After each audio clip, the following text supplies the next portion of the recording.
get to the top, it's how you get there, the manner in which you do so. In the world of network marketing, where I don't consider Nikken a network marketing company any more than I consider Apple to be a phone company.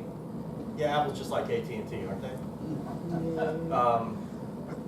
Where 85 to 90% of the diamonds in the industry out of Nikken are built on robbing the previous company you were in and taking from your friends and calling them to recruit them for your new deal. To see people that are here, this is our first MLM, I believe it's your first MLM.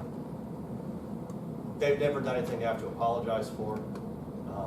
They've always been, anything they've ever been asked to do, they do. They're diamonds and consultants of the year without big diamond egos or world diamond egos, which I think you'll find in Nikken's pretty typical anyway. And we spent so much time with them just sitting in hotel lobbies and restaurants. I remember sitting in a restaurant here, I think at HBM or something a couple of years ago, just talking, for a long time. And they're just really good people, really nice people. And I think their greatest accomplishment is not just what they're doing in Nikken. That's like icing on a cake, but at the end of the day, it's a cake with icing on it. It's not icing with a cake under it. And I just wanted to know that it brought tears to my eyes. And Paige, when I texted her, we went on a cruise. We had our choice. The cruise and the convention were 4 weeks apart. And we have a 2-year-old that you really can't give a 2-year-old to somebody for 5 days. Especially, we have he's 2.5 years old and he's 44 pounds. And he wears 5T clothing. And he is not fat. He is a bulldog. We have a 150-pound storm door on our house, like a screen door. He runs at it so hard and hits it. About a month ago, he hit it so hard, he tore the 7 sinker screws out of the wall and knocked the storm door off. So my parents could watch him for one of the 2 events. So we went to cruise together, and she couldn't go to convention because, she was home on baby detail with the big buffalo. And I texted her who it was, and she said, "Oh my gosh, I couldn't be happier for anybody in Nikken, because they're accomplished people and they're proficient people, but they're just really good people. And above everything else, I'm just really happy because there's just no one that is a finer quality than these 2 wonderful people. And it's just really good. We're going to talk about servant leadership. There you go. Okay.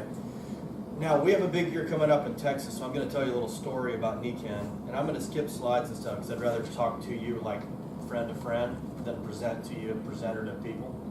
Not that there's not a time for that as well, but we're at a momentous place in this company, and frankly, we're at a momentous place in Texas. Do you guys realize that right now there's events set in motion where the entire Nikken world will be 2 hours away from here in 6 months? Everybody. I'm going to tell you how this is all going to peak this year. And I want you all to know that next year, the same weekend in October, we have space right now for between 5,000 and 10,000, depending on how we seat it, that's already booked for next year, for 2016, and it will actually be the convention. So there's very, very big events happening here. I'm going to tell you why Texas, and everywhere is positioned, but Texas in particular, is uniquely positioned. We have an ability to play a ball game down here to where we can build an international size organization in a basically 3-hour drive market, which will blow you away. I don't think a lot of people in this room are in Nikken, but are you really in Nikken to where you're not just signed up? Are you in it? I'm of the opinion that sitting in a car wash doesn't make you a car. Sitting in church doesn't make you saved. And being in Nikken doesn't make you a consultant. It depends on whether you're rowing the boat or whether whether you're just signed up. My intention today is to try to get you engaged. Not that you're already not, many of you, but maybe just to give you a level of just awareness of how big of a deal this is. And I'm really excited about it. And I hope we can spend a few fun minutes together. I'm not going to bore you guys with my story. You guys know most of it, or some of you do. Or does anybody not know who the heck I am, or should I waste? You don't? Okay, well, I'll tell you just a touch of who I am. I'll do it really quickly, and I'll leave out the non-important details. I was a simple boy. No, I'm just kidding. I come from a little town. My family's from Chicago, but we lived in a little town. My grandfather owned a Ben Franklin store, and it was a 5,000 square foot Ben Franklin store, and our county only had 17,000 people, and it was like the store, the general store.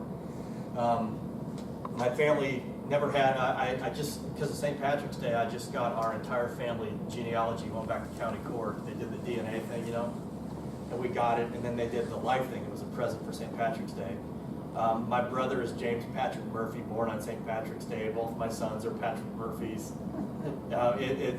Tonight, my biggest fear today was that the Irish would play the early game.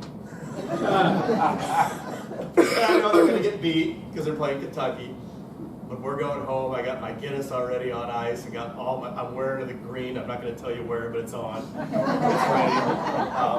So it's kind of funny going all the way back to County Cork. I found that I was the first Murphy ever to graduate from college. We didn't come from a lot. It was interesting. Patrick Murphy's going back like 300 years. Part of the not having a lot of money is my dad was in Vietnam. My grandfathers, my uncles.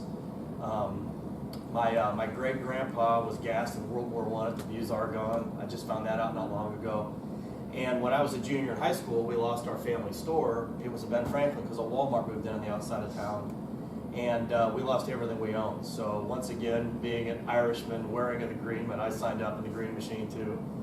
Ended up over in Iraq and all that good stuff. I was an intelligence guy, ended up in special ops, and that would have been my career. That's all I ever wanted to do. And one blustery day, getting dropped into a wadi. They don't drop you down into helicopters, land on top because the blades will hit the sides of the wadi. We were going to do an infiltrate up a wadi, and wind hit the back of the chopper when I was climbing out. I had a bunch of really complex communications gear I didn't want to drop like you normally would. So I stepped off the back of the chopper, and my right foot hit the ground, and the chopper bucked, and my left foot hit air, and I dropped. I don't know if it was about as high as the ceiling here, but it was pretty high, and I had a 120-pound pack on. And I remember falling, and I remember seeing the strobe in the bottom of the chopper, and I landed on my left ankle, and I felt a really loud snap as I watched the chopper pull away, thinking that's not so great. And I looked down, and my left ankle was turned around backwards up underneath my back, and I snapped my C4, C5. I crushed these two vertebrae because I landed and did one of these, and I just found out about a year ago that I also fractured my sacral joint. I have a hairline crack that was about 22 years old, so that's why my back was hurt so bad. It was a pretty bad deal, and I remember them saying, well, you got three choices. You can either, because there was no pickup, you can either surrender, and all I could picture was a bed and a car battery, and I thought I'm not going to do that. You can die or you can walk, so I walked. Long story short, the unit I was in, you can't have more than 30% extremity damage, and they said you can either stay in and be a clerk or some stupid thing, or you can just get out. So got out, didn't know what I wanted to do, loaded up my car, and had everything I owned in the back of a Cutlass Calais. And I pulled into Michigan, and where my parents ended up, and I said, what am I going to do now? And while I was deployed, somebody stole everything I owned. We did a rapid deployment. People are supposed to pack your gear up, stole all my clothes, my dress uniforms. So I had nothing but my BDUs. I drove home. I went down to college, and I said, my mom said, why don't you just go down to the college, see what you're going to do? And I walked in, and the dean of admissions saw me in the lobby in my uniform. He said, come in here, Sergeant. And I walked in, and on the wall he had a plaque for the exact same unit I was in, but he was in Vietnam. Wow. And his 5th Special Forces Group, Vietnam, 5th Legion. And he said, what are you doing, Sergeant? I said, I don't know what I'm going to do. He said, I do. He pulled out an application, stamped it, approved on the spot 2 weeks before class started. No transcripts, no grades, no nothing. He signed me up for he walked me down, I got my GI Bill started. He deferred my payments until it began. And he walked me around and got me in all the freshman classes with only 2 weeks left, which is really tough. You guys remember that? I picked my major based on what would pay me the most without having to get a master's degree, which was software information systems. Never even thought that when you get out of the military, you don't ask yourself would I like it. So I just picked it. And here I am about 4 years later. I'm a guy that I did competitive bodybuilding. I was a trainer in college, played softball. I went to games all the time, had a good time. Next thing I know, I'm making like $130,000 a year as a software engineer, working on SAP and Fortune 5s across Detroit, Chicago, and all that stuff. And I hated it, man. I was getting up to commute at like 4:30 in the morning to beat first shift in Detroit. And I'd go down there to get there. I'd get there by like 6:15, sleep in my car for like an hour, and then I'd work till 6 or 7 o'clock at night. And I'm thinking, man, I'm doing everything they told me to do. I'm making 6 figures in my 20s. I'm apparently successful, and I absolutely despise this. Hate it. But I was not at all looking for network marketing. I thought network marketing was a step below purse snatching. I'm going to be honest with you. I've been Amway, Herbalife, Melaleuca, Excel. My last job was in Grand Rapids, Michigan as an engineer there. And that's a Dutch Reform town. And at that time, I was Murphy. Everybody figures you're average Catholic. And the only thing worse than having nothing in Grand Rapids is being Catholic. So underneath of my windshield wipers, on Monday I would get an Amway tape, and on Tuesday I'd get a Papist or Going to Hell tape. And that was my 2 tapes I would get every and I'm almost positive it was the same guy. And then he would try to recruit me, and then apparently save me by trying to save me from damnation. That was my experience in network marketing. And so finally I got invited to a meeting by another guy. I started working in Republican politics before I learned that both parties are completely taking money from the same people, and decided I'm out of that business. And I was running a Senate campaign, and I was going to be the communications director. Then I was going to come back and run for a House seat. And I thought, well, this is what I'm going to do. But I was really disillusioned, because I can tell you story after story about people that are talking about like pro-life, pro-this, and then they could care less about it. It's just like a talking point. And I was so disgusted with politics, I realized if I'm not rich. I sat in a room with a woman who won a primary, and she said, I believe in this, this, this, this, and this. And we went to the state party, and they said, well, you only have $2 million, you're going to need 8, so if you want the other 6, here's what you believe now. So I was pretty bummed out, man, so I looked into buying a Burger King. I was going to buy a Chick-fil-A first, but you needed $1 million liquid, so I decided to buy the Burger King. And it was like $400,000 I had to leverage to get the Burger King. And about that same time, a guy invited me to an Amway meeting, but I didn't know it was an Amway meeting. He told me he wanted to make me a manager in his business. So I showed up at this meeting, it was around a table like this, and they all started praying. They shut the door, and I thought, that's kind of weird for a business meeting. Not that I'm against praying, but typically in a business meeting, that's not what you start with. And I thought, okay, what kind of business is this? And for like 30 minutes, he wouldn't tell me what it was. Finally, I said, is this Amway? Now I'm in Grand Rapids. What's headquartered in Ada, Michigan? Amway. Oh no, we're a business affiliated with it. I said, if you just would have told me you're proud of what you're doing, you want me to look at it, I would have listened, but you lied to me. A week later, they brought me Nikken. All I could think of was, oh great, magnets, network marketing in Japan, my 3 favorite topics. I could be ridiculed for doing an Amway with something even dumber. That was my original thought. Guys, it took me 3 months to look at this business. I used to make fun of the guy that showed it to me. I would actually walk by the refrigerator. It was my brother-in-law, by the way. Here, I still have my high and tight. I never really got out of the military. The only reason I have hair is my wife tells me I look nicer on videos. Like, I never really got out. I just got to be honest with you guys. That's all I ever really wanted to do.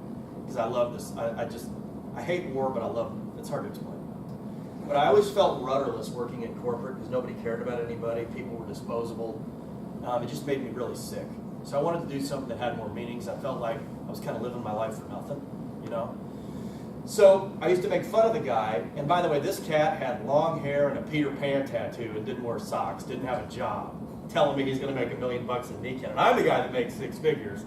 You're the guy that, like, you know, floats around on clouds. And so I'm like, I'm never looking at this. So one day after a really bad day at work, I had to fire a guy that went to go see his daughter's senior volleyball tournament in the state tournament. They did mandatory Saturdays, and he chose to go to see his daughter play, and I had to fire him. This guy had been with the company for 20 years. So I put in the Nikken video because I was going to skewer my brother-in-law. I had a notepad out. I was going to write all the reasons why it would fail. And I put it in there, and I was shocked because it wasn't what I expected. And I was kind of like, okay, I'm intrigued, but I didn't want to admit I was intrigued. So I told him how I watched it. It was kind of stupid. So I'll tell you what, if we buy you tickets to a Detroit Red Wings and Chicago Blackhawks game in Detroit, these were good tickets, like $100 a piece. And I'm a Blackhawks fan. So he said, well, go to the meeting in the morning, go to the game in the afternoon. I said, all right. So I drove 3 hours to my first meeting, thinking I'm going to be there for like, 30 minutes, get the brochure. I was the guy that would go to software conventions, and I would get that stupid binder and then go sleep in my room and then just go home because I hated the convention so much. You know, I could read the binder. Why do I have to listen to the speaker if I can also read the binder? Everybody ever been to a software convention? I'm like, it's all in the binder, right? Yes, I learned all about enterprise-wide information management archipelagos, right? So anyways, I walked into the meeting, and this guy comes up to me with red curly hair and a suit and says, hello, young man. And when you're a young man, you hate being called a young man. Anybody remember those days? Now when someone calls, I love when people say, you're a young guy in Nikken. Guys, I'm 44, almost 45 years old. I got a 17-year-old. and a 2-year-old. I'm a dad pa. I'm like Robert De Niro getting loose. I was at church. The reason I drove over here this morning at 5:30, my son had his spring preschool open house classic last night, where it was set up in the church. He goes to a church like 2 days a week. They call it school, but they go in there coloring Play-Doh, and he learns how to not hit people, right? That's what it is. So I figure I'm going to go to this thing, right? I wasn't going to miss it. So here's what I did last night. I walked around with a paper plate, 2 pieces of pizza, following my 2-year-old with a big motor around. My kid's not the guy that like does crafts. He's the guy that like kung fu chops people that are doing crafts. You guys ever seen Kyler? You know how boys just run laps? I probably ran 300 miles last night. I thought, well, Rick, you can drive to your parents in Bastrop, leave, you'll be at 2 hours in the morning, and then at about 8 o'clock, I'm like, I'm not going to drive to Bastrop. I go home, I started watching Duke on TV. I'm like, all right, let's see if Duke's going to win, Utah going to win. Next thing I know, it's 10 o'clock. I'll just leave in the morning. Then I couldn't fall asleep. Ever have one of those nights? Thinking about what are we going to do today? 5 o'clock in the morning.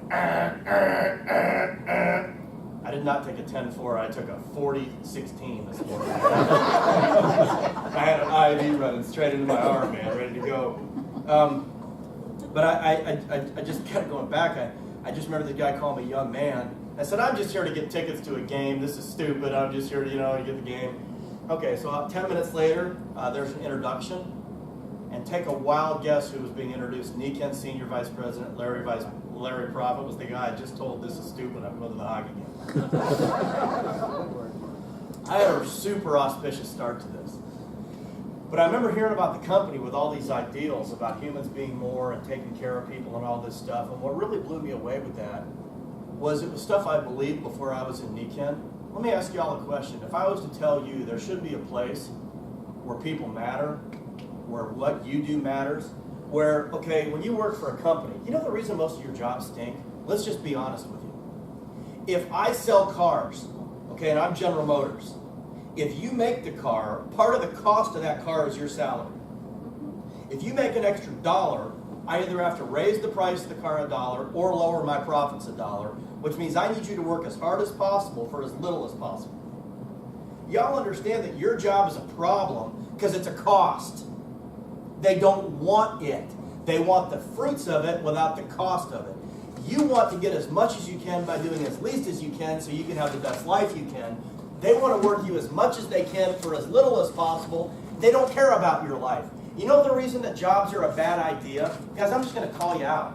Some of you that are lukewarm in Nikken, you know what really bothers me about people? It's not the guy that has nothing, it's just a complete flop. It's not the guy that's super successful, the gal that's super successful. It's the person that's got just enough life to where they're not like in jeopardy of starving, but not enough to really live their dream. It's a lukewarm life. And I'm going to ask you in this room today, how many of you guys in this room, and maybe it's not you, but if you were really honest, are you lukewarm in life? You got enough to where you're not cratering, but not enough so you can live your dreams? No, Rick, my dream is to work in an office 50 hours a week, commuting in Houston. So that's why I'm executive in Nikken. Or are you executive in Nikken because you got $1 more than your bills, but $1 too little for your dreams? Ouch. That's reality. You know why you're not platinum yet? You're not that uncomfortable. I want to make you uncomfortable if you've got dreams and hopes and aspirations, because there's millions of people today sitting in hospital wards and combat zones that would love to have the ability. I remember sitting with one of my best friends in the Army. When we got out, I don't know where you get these ideas, we were going to buy sports cars and start a clothing company called Dude Wear. He was like a cartoonist. He's going to draw Dude Wear. We had a commercial all lined out. Dude. It's going to be these clothes for dudes because nobody makes clothes for dudes. We had this whole. You guys ever sat like somewhere? I'm sure sit overseas. You make all these plans of what you're going to do. How many of you guys, when you were like 6, said, "Man, I can't wait to be like 50 and have a job that I don't love, but I also don't hate, to be able to live a life that I never really wanted, but it ain't that bad." How many of you guys said that? If you were 6 and looked at where most people are today, what would they say? When I grow up, I want to have a job that's tolerable. I want to work in an office. Not going to happen. Or our most valuable assets are health. Well, I'm not that fat. I'm only on 3 or 4 medications. I'm in the shower, nothing on, can put my hands in my pockets, but it's at least comfortable. Think about it. Are you healthy or are you just not that sick? Meaning you're on the clock. You're not that sick, but you ain't that healthy. What are you doing about it? Have you been in Nikken for more than 2 or 3 years? You don't look that much different than before you were in? Let me ask you this. Have you been in Nikken for more than a couple of years? Are you defined by your health now, or are you still telling your sick story? Think about that. Are you healthy in Nikken, or are you sick using Nikken stuff? You think that'd make a difference in how people perceive you? Think about it. So as I sat there in this meeting and I was embarrassed, and by the way, I blew off the hockey game. I sat there for the entire 8 hours. I remember driving home thinking to myself, 2 things. One, this is what I'm going to do the rest of my life, because what they were saying was stuff I believed before they said it. Yeah, I'm going back to that. How many of you guys, when you saw Nikken, the core values we have, how many of you pretty much believed that stuff before you were in Nikken? And let me ask you a question about most of your jobs. True or false? Most of your jobs, you have to change your core beliefs to be able to coexist there. Why are you doing it? You know, we have a country that's going off the rails because most people with core beliefs don't believe in them enough to fight for them. You know, the people that believe in their core beliefs are the ones taking the country off the rails while the rest of us sleep. Boy, I'm so mad about the way things are going. Honey, let's not watch the news. That's the way it is. Hey, folks, more on that in a minute. I'm going to tell you about the economy and what's really happening right now, why this is so important. So I drove home thinking, this is what I'm going to do the rest of my life, and the second one was, how am I going to ask that guy for an application? I had to ask my brother-in-law with the Peter Pan tattoo for an application. At least he was scared of me enough at that time because he thought I was half crazy, going to take the park over or something, you know, fresh out of Iraq, that he didn't at least hassle me. I'm glad that he wasn't like, oh yeah, you want an application? He's like, wait. He had a Peter Pan tattoo? This dude did not have a job. He like did odd jobs, long hippie hair, Peter Pan tattoo. I felt like Clint Eastwood on that bus. Shut that hole under your nose, hippie. You know, the guy just, oh, I couldn't stand the guy. Like, he'd be at festivals doing that dancing stuff and all this stuff. And I had to ask him for my Nikken application, you guys. Crazy. Of course, I took it. Oh, by the way, my first 9 months in Nikken, I didn't listen to anybody.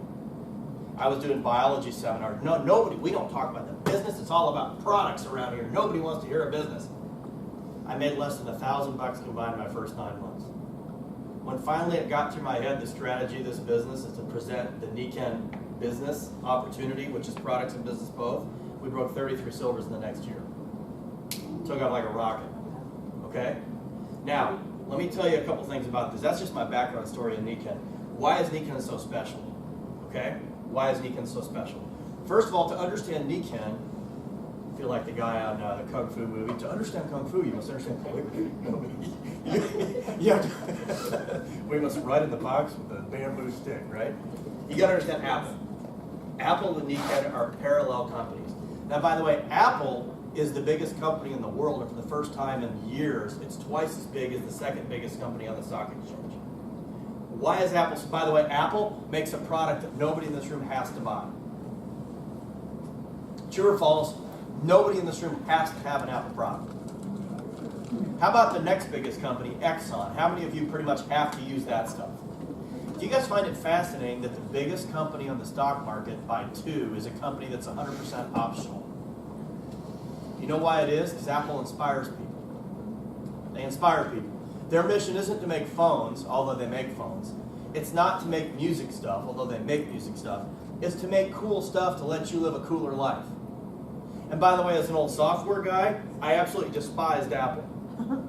Because all I heard for years was, I use the Mac, which is code for I'm creative, which is code for I have a Peter Pan tattoo. How do y'all remember when Apple was like those people, man? The same, like when I used to roll around at Whole Foods like 20 years ago with my high and tight, I was the only one in there. I felt like I was going to catch fire in there. You know, it's like, you know, I'm listening to Metallica on my headphones and walking around Whole Foods, and all I can hear over the intercom is, oh, little baby,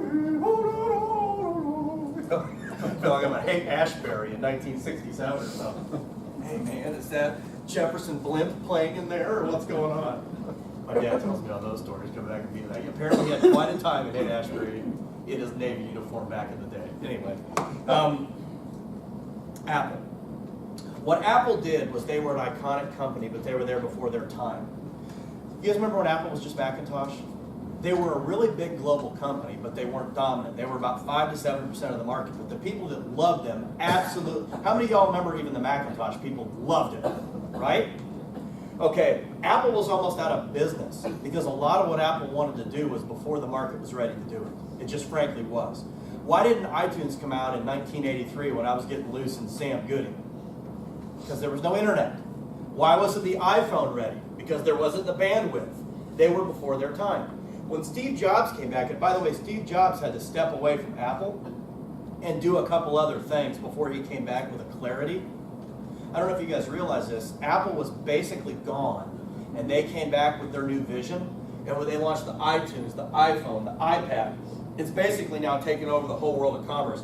My phone right here, and I've got an iPhone at home, and the only reason I carry this, my son has a fascination with my phone. This is a Samsung with a cracked screen. This is my third one with a cracked screen in the last 6 months. My son watches my phone, and when it freezes, he throws it across the grocery store. So, long story short, Samsung makes like, what, 30 phones? And I remember when BlackBerry was really big with the buttons on it. Remember all the button phones? By the way, I despise the swipe phone. I still can't do it. I've had one for 2 years. I miss my little buttons. But you can't even make a phone with little buttons anymore because if you don't look like Apple, you can't compete. BlackBerry is gone, and BlackBerry was dominant.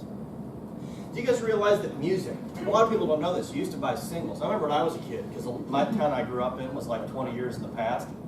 I would go up to Cooper's, and they had the top 40 singles. Remember the singles? I remember going in there and buying singles. Bands used to release singles. You know, it really was the Beatles' White Album that created the album. And then people started buying albums. And what happened was, like when they got the CD, you would get 2 songs that would survive the marketplace, and you'd get 14 junk ones for 20 bucks. How many of y'all remember when CDs were 2 songs and 14 junk ones? All right? When iTunes came out, now let's say you're a band, you can't release a whole album anymore full of garbage because people just go buy the single off iTunes. Metallica, the Beatles, Kid Rock, all these major players would not go on iTunes 5 years ago. Y'all remember this? Where are every one of them now? On iTunes. You cannot stay in business unless you're on iTunes. So there's Apple's completely driving the music industry today. Do you guys realize that? You cannot even talk music unless you talk iTunes and download. How about phones? By the way, in my house now, I got an iPhone sitting at home on my desk. I'm too lazy to transport all the data over again because I lose everything. We have iPhones, iPads, Apple TV. We have iTunes. I like to take a little iPod to the gym because I can't stand having a phone there. It drives me crazy because I won't stay off it. So our home is pretty much all Apple now. And Samsung, when they run their ads about their phone, they actually say, better than Apple. Microsoft, who used to make fun of Apple, when they talk about their tablet, has to show the iPad in their commercial. You can't even have the conversation without talking about Apple. That's how iconic Apple is. So I'm going to ask you, is Apple a phone company? Do they use phones? Our life, our baby, is archived on these crazy Apple products. How many of you guys realize your phone, your iPad, is actually the archive of your life now? Isn't that fascinating that what used to be a telephone, then I thought I was smooth 15 years ago with a beeper. Pull over, have a quarter at the gas station. Who remembers the beeper days, man? Yes. My first baby, I had a beeper. I remember when I got the Don Johnson cell phone too. You know what I mean? Like Miami Vice walking around, that thing was the size of a cereal box. My head. Now your phone's my whole life. I got my email on it. I got Facebook on it. I hate Facebook, and I can't get off the thing now. Text. What happens the first time when you land in an airplane? What's everybody do? This is a new world, guys. So let me give you part 2 of that. The job market. Do you guys understand why the Western civilization and really the world, do you guys know why the world's up in flames right now? Because for the past 130 years, 200 years ago, everybody was a farmer. 90% of people farmed. Do you guys know that? So the lowest you could ever drop was on your acre of land with your mule and your corn. You got a real problem today. You got about 90% of people work for somebody else. And most of those jobs were things that, well, let's put it this way. If you go downstairs to the credit union here at the Bank of America, there used to be 6 windows sitting out front, and there were 6 tellers and 6 windows, and 2 at the drive-up. I haven't been downstairs here, but if you look at every banking institution in this town, you got 5 windows and 1 teller, and half the time they're running the drive-up at the window. Anybody want to venture a guess why? How many of y'all hate going into the bank now? Guys, I've got mortgages, car payments, everything I do now is on my computer at home. I don't have to fiddle with going in. I hate going in because I got to park the car, I got to walk in the bank. You know what I'm saying? It's not that they're not nice people. It's just business is done differently now. It's tech. How many of y'all ever go on Fandango.com and buy movie tickets now? How many of y'all go to the box office and there's 72,000 windows and there's 1 person half asleep behind the box? Do you guys understand? My job was a software engineer. My first job at Chrysler, I rode around a Chrysler plant down at 6 Mile, downtown Detroit, on a little train. That's how big the plant was. They said, all right, guys, you're the development team for a client server network. We have 700 people on this assembly line. When you put in the new system, there will be 40. And by 2010 to 2020, we'll be down to 10. Every company I went to was about downsizing people. What's happening now is you have the middle income earners that were moderately skilled can no longer make $40,000 a year because out of every 10 jobs, 3 to 5 have already been automated. Guys, I can't stand this far away from you guys. I gotta get in the mix. I gotta get in the mix and tell you. I'll stay in camera. I gotta tell you guys something. This is important. Even if you are in a job to where you say, well, I'm insulated, I'm a nurse, I'm a real estate agent, I'm an X, I'm a Y.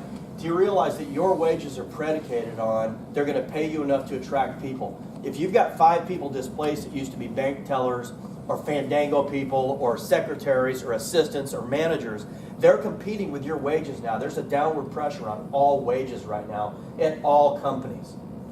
And it's going to get worse. There's an article published by MIT last year, 50% of all jobs will be gone by 2025 because they're no longer necessary.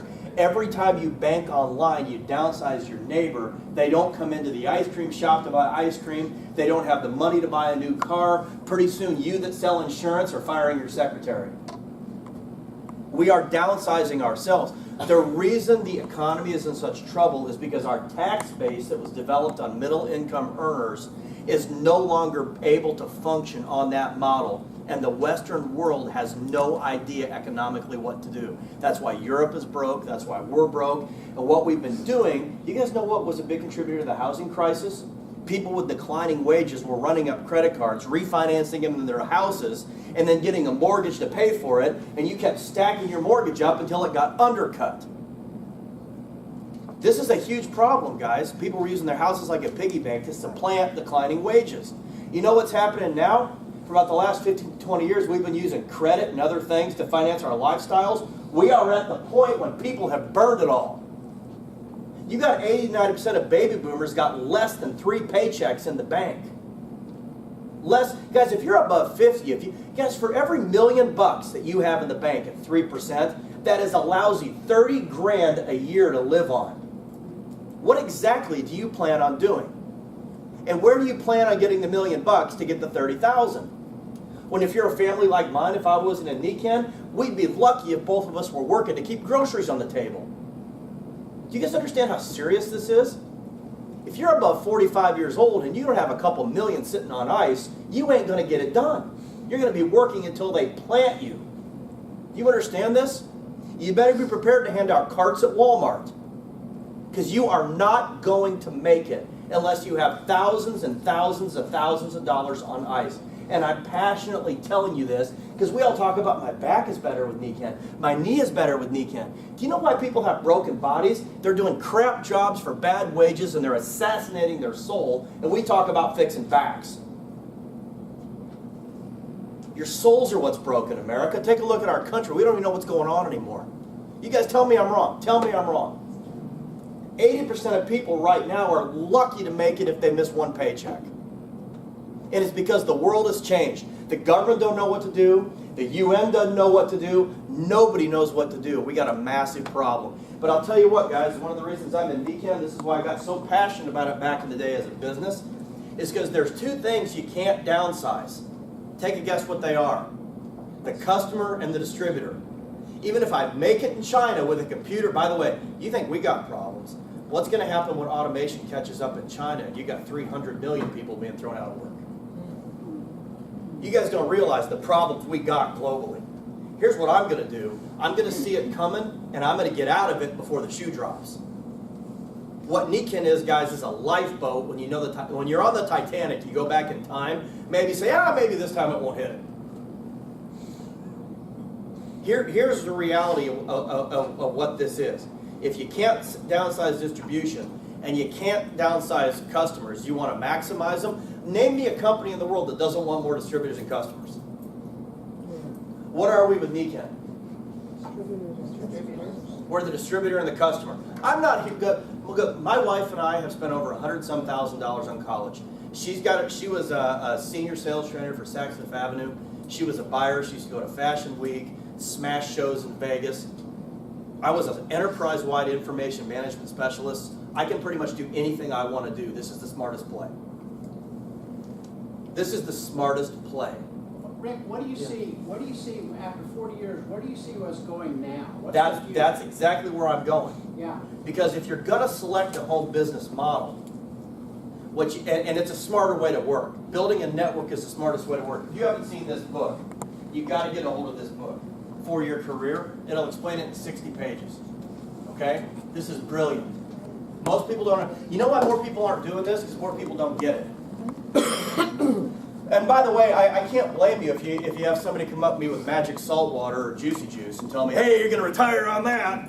Okay, you can here it is. Okay, I agree, Pat. I bought in. I need to be involved in a network, so I'm going to get in and I'm going to pay $60 so I can buy that product. Guys, my dad belongs to the Hyatt, and this is exactly the answer to his question. And he golfs there, and they charge him $3,800 a year to golf there. Why are they able to charge him $3,800 a year to golf there? Because they have things that the other golf courses don't. What's the only reason you can charge a membership? Because you have something that you can't get elsewhere. So if I build Juice Box 101 or Pool Water 101, and I go walking into HEB in 2 years, guys, go walk into HEB sometime and see how many nonis, acais, all those things that used to be in networks are now on the grocery. So you got 5,000 people in your group, and you're super stoked. All right, I'm rich, and by the way, I've been out of work for 3 years. My job skills are cold. And you go rolling into HEB, and you're in Juice 101, and you're standing there checking out, and you see Juice 101A. And it's $10 cheaper than yours. What happens to your network overnight? This is why networking companies last 5 years. Guys, if you got 1 or 2 wow, you've got a juice and a weight loss powder and a face cream. Oh, no, we're different. We have a face cream powder, a juice, and a weight loss, and a face cream. One juice, all I did was drink one thing, and my clothes are whiter than white, my teeth are better, my neighbor loves me, my polio's gone. I mean, it's just ridiculous. You know why wellness isn't taken seriously? Because when you get claims that it does, and look, guys, if most people in this country drink vitamin C in water twice a day, their blood pressure would drop. You know why? Because we eat McDonald's 27 times a week. If you're 1,700 pounds overweight, you eat fast food all the time, you drink a glass of water, you're going to think you feel better. You'll be in front of a meeting going, it was magic. Go take emergency for a week, 80% of Americans. Watch how much better you feel. So it's not that you got some magical thing. You just got something with a vitamin in it. I'm not even saying they're not decent, but the problem is they don't do enough to be a robust company. Okay? So if I'm going to build a network, because it's a smarter way to work, I don't want to be in something that's going to be gone in 3 years. And then what happens is you've got a company jump. And then I'm calling the Truax, who's been my friends for 15 years, saying, hey, I know you're in their group, but what do you say you talk to me? All of a sudden I steal from my friends. Do you guys want to be in a company like that? Why I love Nikken. Why did I spend so much time telling you about Apple? Because I just told you about Nikken. Nikken is an iconic company. For 40 years, we've been out there with a Macintosh, meaning people love it, and it's better. Macintosh was better in 1989 than Windows was in 2005. The problem was the market wasn't ready for it. We've had 8% of people love a Nikken Globe. Oh my gosh, I love my maggots, I love my water, I love my air, and all that stuff. But you know what? We weren't sick enough yet. Obamacare, I was rooting for that to pass like you cannot believe. That was the best thing ever happened to Nikken. because they just cost shifted thousands and thousands of dollars into your pocket. What would it cost to fix a bad back under the new health guidelines? I wish I had the time to really explain to you guys what Obamacare means. And I'm not even against all of it. I'm just telling you the reality of it. When you cover everything for everybody, the only way to do it is to cost shift and to increase out of pocket. That's the only way to do it. And guys, if they would have elected a Republican or a Democrat, you would have had to do something ugly and bad with health care, because it is crushing our country. I don't blame him any more than I blame anybody else, because they all up there can't control it. Because the problem is the AMA and the doctors and the pharmaceutical companies are running your health care. How can you have a 23,000-page bill called the Affordable Care Act written with not one page of wellness in it? Let me ask you a question. If I put bad gas in your car, no air in the tires, no oil in the crankcase, and I write a bill called Murphy Care, and I say what we need to do is make replacing your engine cheaper, how many of you guys think that'd be a bad way to approach it? But the pharmaceutical companies don't want you replacing the oil and putting air in your tires or gas in your car. They want you, okay, Rick, you've got a hole in your gas tank. Our advice to you is drive a mile, then refill up. Drive a mile, then refill up. What would a Nikken approach be? Patch the tank. Right. Pharmaceutical companies don't want you to do that. Who's got the money that pays the politicians to write your bill? The drug companies, the doctors, and the lawyers.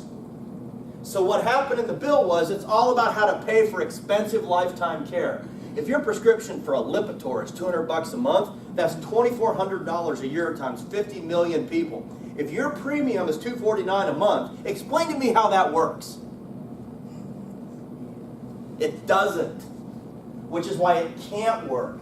So what's happening now is you're going to be responsible for more and more and more and more. And the guys, if a broken arm will cost you 15 grand, even if they cut the cost by 90% and it was $1,500, you still couldn't pay for it.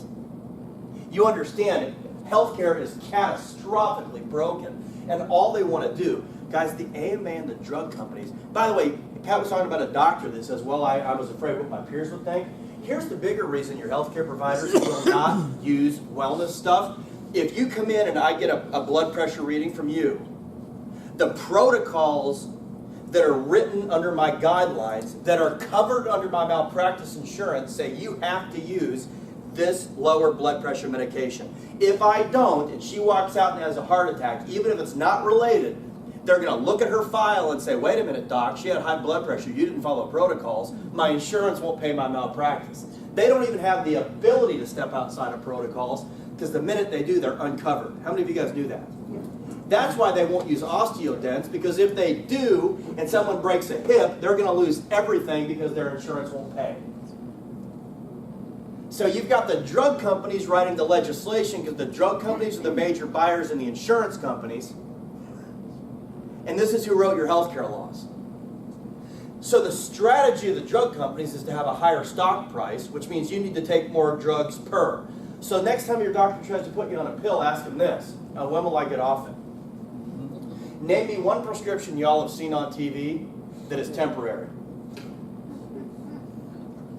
I'm just asking you a question. So here comes Nikken. Yeah, you guys understand the magnitude of this? So here's this iconic company. We just launched Wave 2, which is basically iTunes, iPhone, and the iPad. I want you to look at the network marketing world. You know you need to build a network. You know you need to build a residual, right? Let me ask you a question.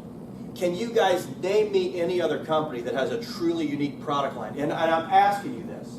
I'm not saying this. Look, guys, if Nikken did not have the product line, I would have jumped so fast your head would have spun. Because the minute you give me a better deal that has the same ethic as me, I'm gone if I can make more money. I'm a businessman. If I'm paying for the Houston Texans and you're paying me $2 million, and the Cowboys want to pay me $8 million, I'm gone. I'm gone. I got 2 boys to feed and a wife. I am a practical businessman. I'm not here because I'm in Nikken. I got my head in the sand. I'm here because nothing can compete with us. Name me another network. Well, we've got Jug of Juice 101. It's the greatest miracle in the history of the world. Okay, great. So that means if you sell like $10 billion worth, Coke and Pepsi are going to knock it off. And if you don't, you're not going to make enough money to succeed. So you have basically nowhere to go. Name me another network, seriously, of any size that has a protected membership. Now, for $60 you connect to Nikken, we get new products all the time, correct? We were in the Millionaires Club before we got my 5 or 6 favorite products. So if you've got a Nikken membership, true or false, in 5 years, guys, I know people that have left Nikken for another network that are still on like $800 a month in auto ship under other names. Makes me laugh all the time.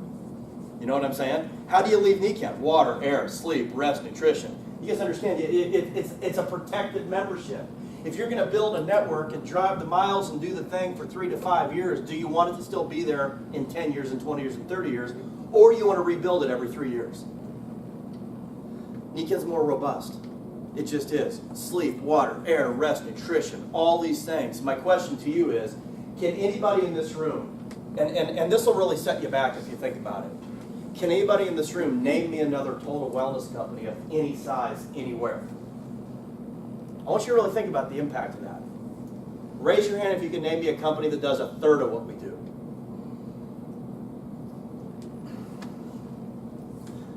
We're owners. Oxygen, water, nutrition, exercise, rest, and sleep. I guess maybe you're new. You guys follow what I'm saying? It's not that we're better people. We simply have a more robust infrastructure. We don't have to cut corners on our ethics because we have enough value in our membership. Correct me if I'm wrong, our membership has value with or without the business. Meaning if the business model went away, how many of you guys would buy your membership anyway? How many people think buying Juice 101X would keep their membership? It's gone. If you've got Noni and you're paying $60 a year just to join, and you walk into the grocery store and HEB has Nona, what are you going to do to your membership? So Noni's got a problem. If you sell $2 billion, it's in HEB. If you don't, you're out of business. There's nowhere to go with a one-product company, okay? Which is why then you get a skin cream, or you get a face wash, or you get a weight loss powder, right? This is the formula. Just put anything through the network to keep it alive for another year or two. Now, what Nikken has really done is we've been investigating the home business world for the past about decade because it radically changed about 10 years ago. Do you guys think that Facebook and the computer and iTunes and streaming video changed network marketing? Oh, yeah. There's the old model, which was the Amway model, which takes you 4,000 years to get any rank. But at least once you got it, you kept it. And it was all about meetings and buying books and tapes and all this sort of stuff.